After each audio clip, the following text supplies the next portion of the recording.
What's up, everybody? Welcome back to Trend or Trap. I am Dan Karpuk here for TrendsCenter, and I have an all MLB Friday show for you. It is July 31st already. Time really flies when you're having fun. We have football right around the corner, but for today, let's focus once again on baseball.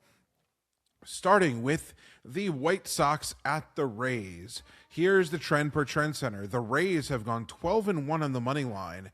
That's 92.31% for 12.43 units of profit, 84.27% ROI with Nick Martinez starting against AL opponents this season. So is this a trend to tail or is it a trap to fade?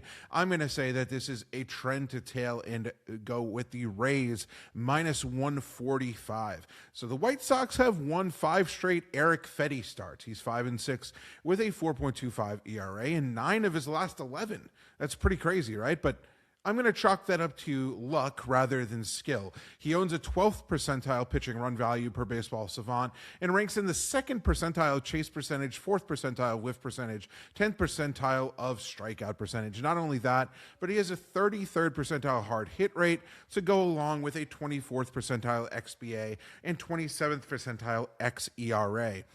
His advanced profile is pretty much a giant red flag, and the Rays have a clear advantage at the plate. The Rays have won 6 straight Nick Martinez starts. He's 10-2 with a 2.45 ERA in 16 of his 20 starts this season. While his whiff and strikeout numbers are low like Fetty's, he has a 93rd percentile pitching run value, which puts him among the best starters in the game this year. He also has a 99th percentile walk rate and an 87th percentile hard hit rate, so he rarely gives up free passes or hard contact. This White Sox lineup is dangerous, but he's continuously delivered against solid opponents. Give me Tampa Bay on the money line as we look to go 13-1 on that trend. Moving on to the Nationals at the Braves. Here is the trend. The Nationals have gone 15-2 on the money line. That's 88.24% for 15.52 units of profit, 81.26% ROI with Foster Griffin starting in an over-under of 8 or higher. So are we going to say that this is a trend to tail with the Nationals money line, or is it a trap to fade with the Braves money line? I'm going to say that this is Foster Griffin Day once again, and I'm going to say that I'm going to tail this in the Nationals at plus 105 on the road. So the Nationals have won 7 straight Foster Griffin starts. He's 12-2 with a 2.76 ERA and have gone 17-4 in his 21 starts this year as the most profitable starting pitcher to tail all season long. Who could have possibly seen that coming? Well, I definitely don't like betting against the Braves with Ronald Acuna at the top of their lineup. As I mentioned yesterday, I've been tailing Griffin all season long and just simply can't stop now. He ranks in the 89th percentile pitching run value and has given up a high percentage of ground balls, low percentage of hard hits, very low percentage of walks, and has gotten hitters to chase pitches out of the zone with ease. Despite throwing just in the low 90s, he keeps hitters off balance and hits his spots, which has been a pleasant deviation from the usual 100-mile-an-hour flamethrowers that have become more and more prevalent across the league.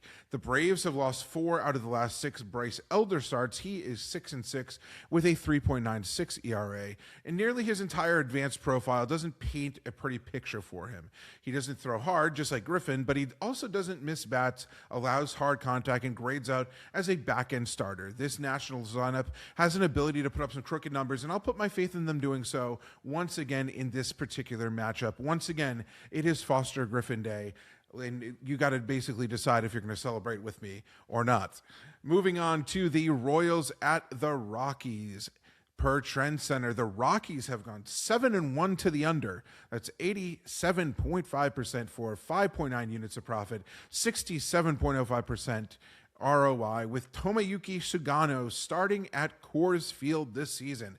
So is over or under the play here? Under is with the trend, of course. That's under 11.5 runs, or over 11.5 runs is saying that this is a trap to fade. I'm going to say that this is a trap to fade. So after making the AL All-Star team, Michael Wacha, who's going to start for the Royals, who's 5-7 with a 3.60 ERA, has thrown 2 straight quality starts against the Giants and Tigers heading into this matchup. He's been a quality starter, yes, as indicated by a 69th percentile pitching run value, and he's allowed low hard hit and barrel rates. However, he owns a 31st percentile ground ball rate and a very low strikeout 29th percentile and whiff 17th percentile rates. Usually fly ball pitchers who struggle to miss bats have a hard time at Coors Field, and it'll be another warm day in the thin Rocky Mountain air. Oh, and coming in after Wacha will be a hilariously bad Royals bullpen that just blew another save yesterday and might be the worst in the entire major leagues. Sugano, who's 10-4 with a 4.69 ERA somehow, has simply been the luckiest pitcher in the majors this year. He has a 314 XBA. That's the first percentile, meaning one of just absolutely insane luck. In 7.33 xERA. So 7.33 expected ERA, that's also first percentile, compared to his 4.69 real ERA.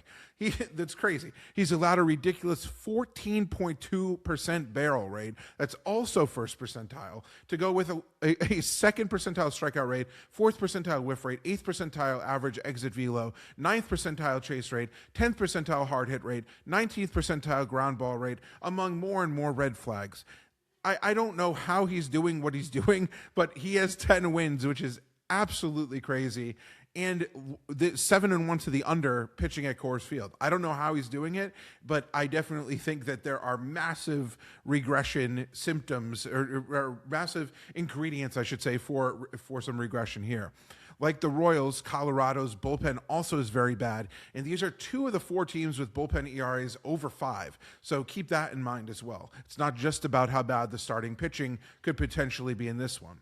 Even with Bobby Witt Jr. sidelined for the Royals, I like their outlook at the plate in this one. And I'm going to say that this trend is a definite trap. I'm going to go with over 11.5 runs, even though that number may look a little bit high. Well, that is it for Friday's MLB slate. Let me know what you're going to tail and what you're going to fade, and let me know if you think I am right or wrong. I always love to hear that, and let's banter back and forth. I'm all for it. And as always, if you made it this far, enter code POD50, POD50 for 50% off your first month of premium access with football right around the corner. You can start creating your own NFL and college football trends, and you could sort ahead on the schedule and check out all of the trends that are already in our database. This is a great time to take advantage of this offer, and you could get it exclusively right here because you are a listener or viewer of Trend or Trap. So with all that being said, have a great slate today, have a great weekend, and I will be right back here with you next week for some more episodes of Trend or Trap.